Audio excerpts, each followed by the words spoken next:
ಆತ್ಮೇರೆ ನಮಸ್ಕಾರ.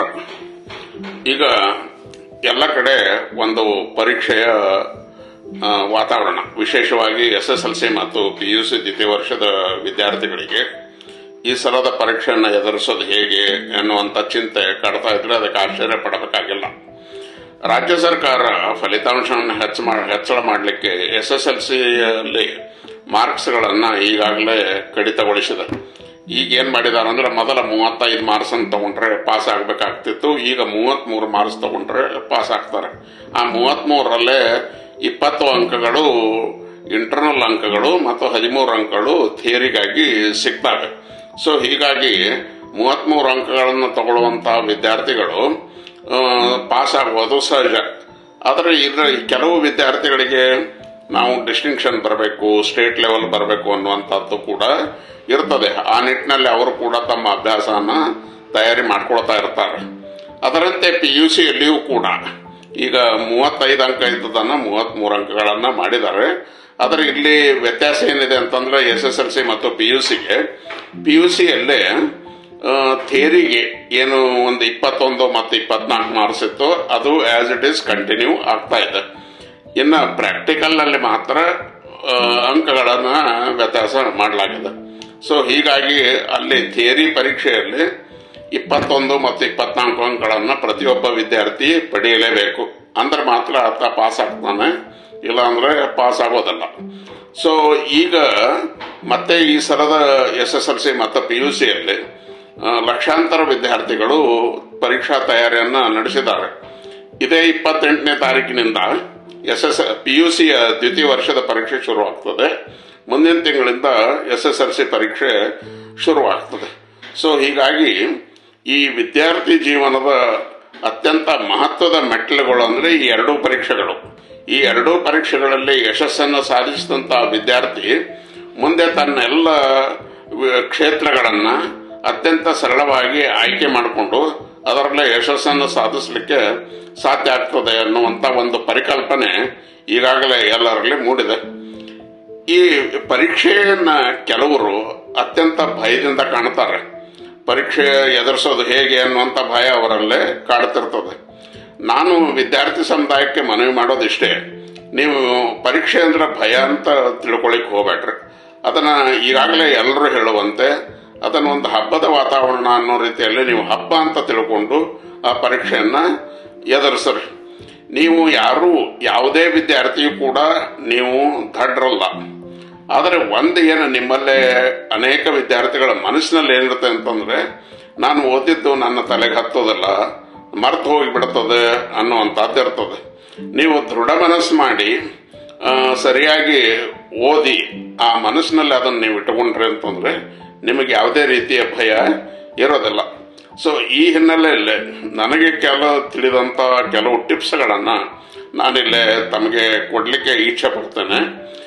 ಬಹುಶಃ ನಿಮ್ಮ ಪರೀಕ್ಷಾ ಜೀವನದಲ್ಲಿ ಈ ಟಿಪ್ಸ್ಗಳು ಒಂದಿಷ್ಟು ಅನುಕೂಲ ಆಗಬಹುದೇನೋ ಅನ್ನುವಂತ ಒಂದು ವಿಶ್ವಾಸ ನನ್ನದಿದೆ. ತಾವು ಮಾಡಬೇಕಾಗಿದ್ದೇನಂತಂದ್ರೆ, ಈಗಾಗಲೇ ನೀವು ಪರೀಕ್ಷಾ ತಯಾರಿಯನ್ನ ಮಾಡ್ಕೊಳ್ತಾ ಇದ್ದೀರಿ, ತೊಡಗಿದ್ದೀರಿ ಈಗಾಗಲೇ ಪರೀಕ್ಷಾ ತಯಾರಿಗೆ. SSLC ಮತ್ತು PUC ದ್ವಿತೀಯ ವರ್ಷದ ವಿದ್ಯಾರ್ಥಿಗಳು, ನಿಮಗೆ ಈಗಾಗಲೇ ಪ್ರಿಪರೇಟರಿ ಎಕ್ಸಾಮಿನೇಷನ್ಸ್ ಕೂಡ ಮುಗಿದಿದ್ದಾವೆ. ಅದರಲ್ಲಿ ಅನೇಕ ಪ್ರಶ್ನೆಗಳನ್ನು ತಾವು ಎದುರಿಸಿದಿರಿ, ಅದಕ್ಕೆ ಉತ್ತರನೂ ಕೂಡ ಬರೆದಿದ್ದೀರಿ.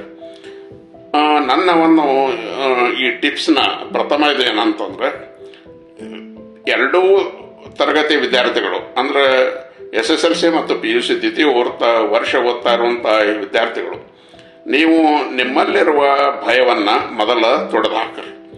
ನೀವು ಯಾವ ಕಾರಣಕ್ಕೂ ಹೆದರ್ಕೊಳ್ಳೋ ಅಗತ್ಯ ಇಲ್ಲ. ಇನ್ನ ಕಾಲೇಜು, ಶಾಲೆ, ಹೈಸ್ಕೂಲು ಮತ್ತು ಕಾಲೇಜುಗಳಲ್ಲಿ ನಿಮಗೆ ಹೇಳಿರುವಂತ ಪಾಠಗಳನ್ನ ಒಂದಿಷ್ಟು ಸರಿಯಾಗಿ ಗಮನಿಸಿಕೊಂಡು ಅದನ್ನ ಓದೋದ್ರ ಮೂಲಕ ಪರೀಕ್ಷಾ ಸಿದ್ಧತೆಗಳನ್ನ ಮಾಡಿಕೊಡ್ರಿ. ಒಂದ್ ವೇಳೆ ನಿಮಗೆ ಏನಾದರೂ ತಿಳಿದಿದ್ದಿಲ್ಲ ಅಂತಂದ್ರೆ ಈಗಲೂ ಕೂಡ ಕಾಲ ಮಿಂಚಿಲ್ಲ. ನೀವು ನಿಮ್ಮ ಉಪನ್ಯಾಸಕರನ್ನ ಮತ್ತು ಶಿಕ್ಷಕರನ್ನ ಕೇಳಿ ಹೆಚ್ಚಿನ ಮಾಹಿತಿಯನ್ನ ಅರ್ಥಕೊಡ್ರಿಂದ ನಿಮಗೆ ಹೆಚ್ಚು ಅನುಕೂಲ ಆಗಬಹುದು. ಇನ್ನು ಎರಡನೇದೇನು ಅಂತಂದ್ರೆ, ನಾನು ಪರೀಕ್ಷಾ ಸಿದ್ಧತೆಗಳನ್ನು ಮಾಡ್ಕೊಳ್ಳೇಬೇಕು ಅನ್ನೋ ದೃಷ್ಟಿಯಿಂದ ನೀವು ಇಡೀ ರಾತ್ರಿ ಓದೋದನ್ನ ಮಾಡಬೇಡ್ರಿ. ರಾತ್ರಿ ಓದೋದ್ರಿಂದ ನಿಮಗೆ ನಿಮ್ಮ ಆರೋಗ್ಯದ ಮೇಲೆ ಅದರ ನೇರ ಪರಿಣಾಮ ಆಗ್ತದೆ.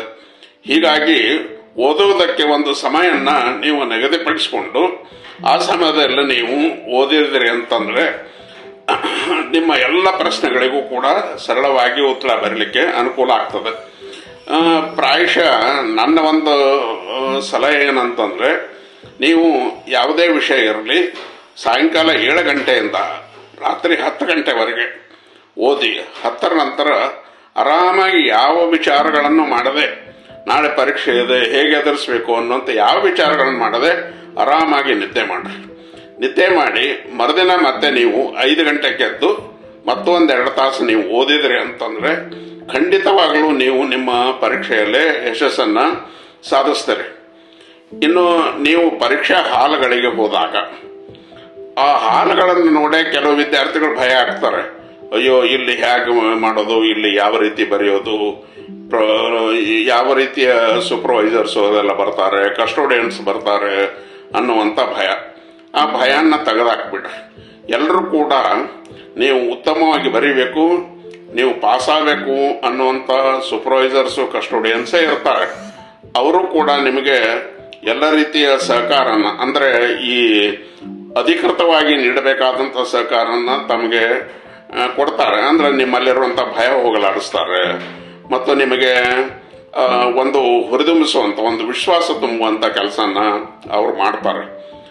ನೀವು ಪರೀಕ್ಷಾ ಹಾಲಿಗೆ ಹೋಗಿ ಕುಳಿತ ತಕ್ಷಣನೇ ನಿಮಗೆ ಪ್ರಶ್ನೆ ಪತ್ರಿಕೆಗಳನ್ನು ಕೊಡ್ತಾರೆ.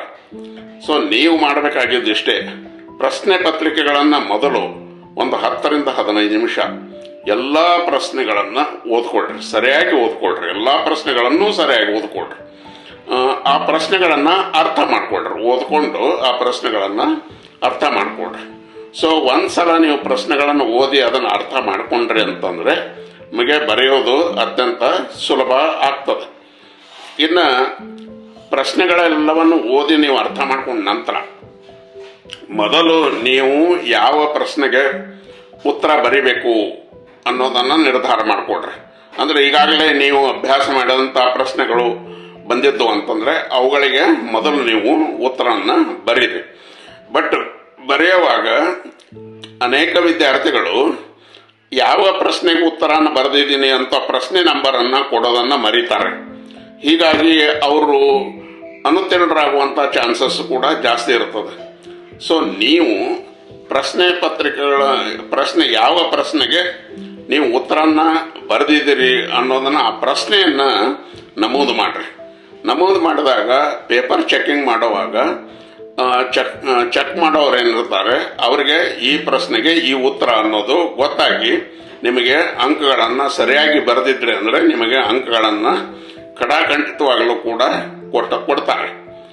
ಇನ್ನು ಮೂರನೇದು ಏನು ಅಂತಂದ್ರೆ, ನಿಮಗೆ ಕೊಟ್ಟಿರುವಂತ ಪರೀಕ್ಷಾ ಸಂದರ್ಭದಲ್ಲಿ ನಿಮಗೆ ಕೊಟ್ಟಿರುವಂತ ಕಾಲಾವಕಾಶನ ಸರಿಯಾಗಿ ಉಪಯೋಗಿಸ್ಕೊಂಡು, ನಾನು ಈಗಾಗಲೇ ಹೇಳಿದಾಗೆ ಮೊದಲು ನಿಮಗೆ ಯಾವ ಪ್ರಶ್ನೆಗೆ ಉತ್ತರ ಬರಿಬೇಕಂತ ಅನಿಸ್ತೋ ಅದೆಲ್ಲನೂ ಮೊದಲು ಬಿಡಿಸಿಬಿಟ್ರಿ.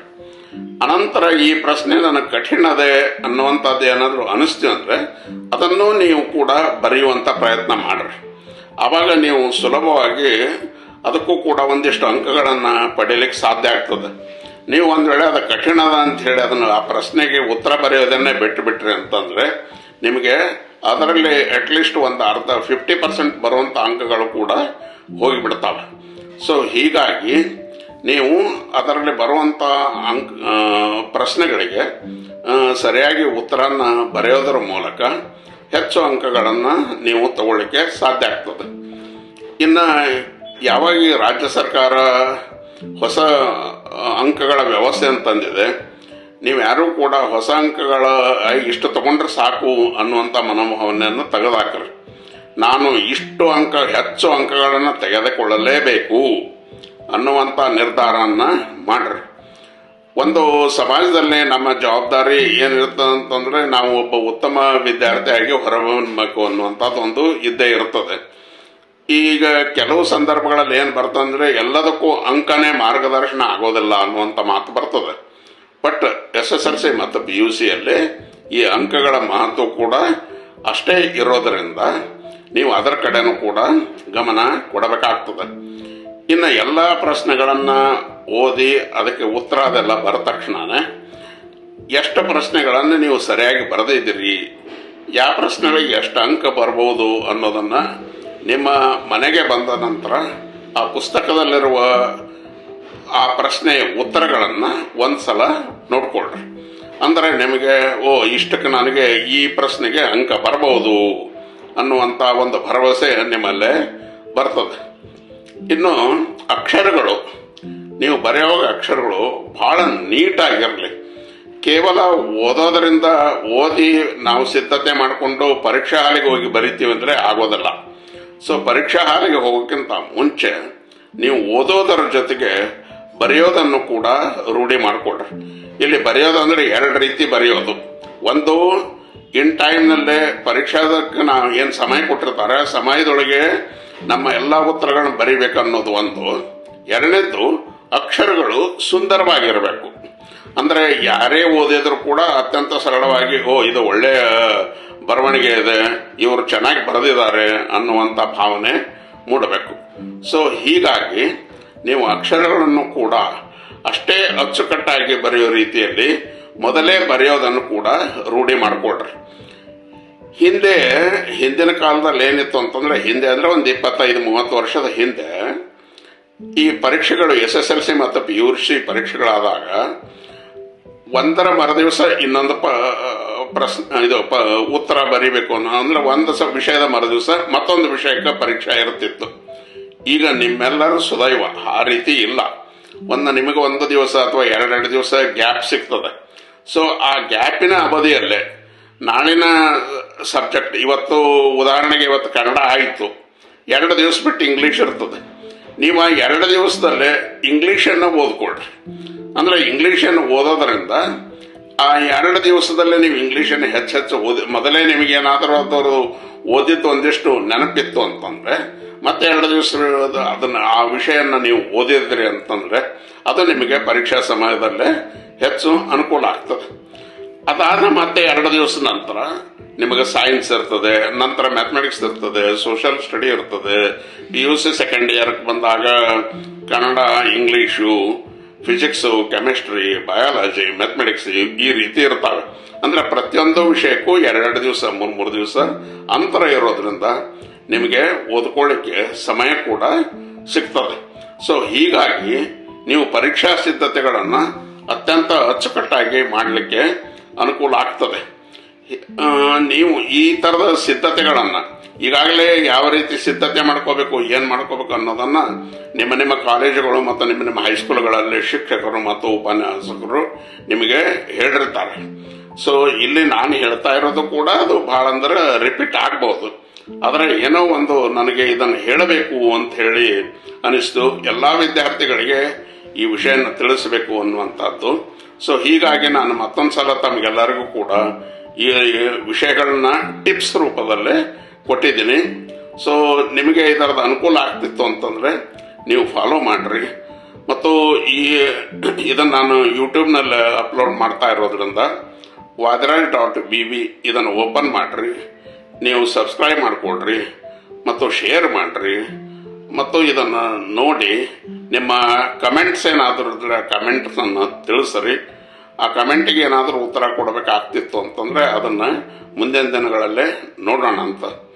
ಕೊನೆಯದಾಗಿ ನಾನು ಎಲ್ಲ ವಿದ್ಯಾರ್ಥಿ ಸಮುದಾಯ ಅಂದ್ರೆ SSLC ಮತ್ತು PUC ತರಗತಿ ಎಲ್ಲ ವಿದ್ಯಾರ್ಥಿ ಸಮುದಾಯಕ್ಕೆ ಶುಭವನ್ನು ಹಾರೈಸ್ತೇನೆ. ನೀವು ಈ ಸಲದ ಪರೀಕ್ಷೆಗಳಲ್ಲೇ ಅತ್ಯಂತ ಯಶಸ್ವಿಯಾಗಿರಿ, ಹೆಚ್ಚು ಅಂಕಗಳನ್ನು ಕಳಿಸ್ರಿ. ನಿಮ್ಮನ್ನು ಕಷ್ಟಪಟ್ಟು ಓದಿಸ್ತಾ ಇರುವಂತಹ ನಿಮ್ಮ ಪಾಲಕರು, ಶಿಕ್ಷಕರು ಮತ್ತು ಉಪನ್ಯಾಸಕರು ಅವರು ಕಲಿಸಿದಂಥ ಅವರ ಸಾಧನೆಗಳು ನಿಮಗೆ ನಿಮ್ಮ ಜೀವನದಲ್ಲಿ ಹೊಸತನವನ್ನ ಮೂಡಿಸ್ತವೆ. ಆ ನಿಟ್ಟಿನಲ್ಲಿ ನಿಮ್ಮ ಪ್ರಯತ್ನ ಸಾಗಲಿ. ಮತ್ತೊಮ್ಮೆ ನೀವೆಲ್ಲರೂ ಕೂಡ ಯಶಸ್ಸನ್ನ ಸಾಧಿಸರಿ, ಒಳ್ಳೆಯದಾಗಲಿ ಅಂತ ಹೇಳಿ ಹಾರೈಸ್ತೇನೆ. ನಮಸ್ಕಾರ.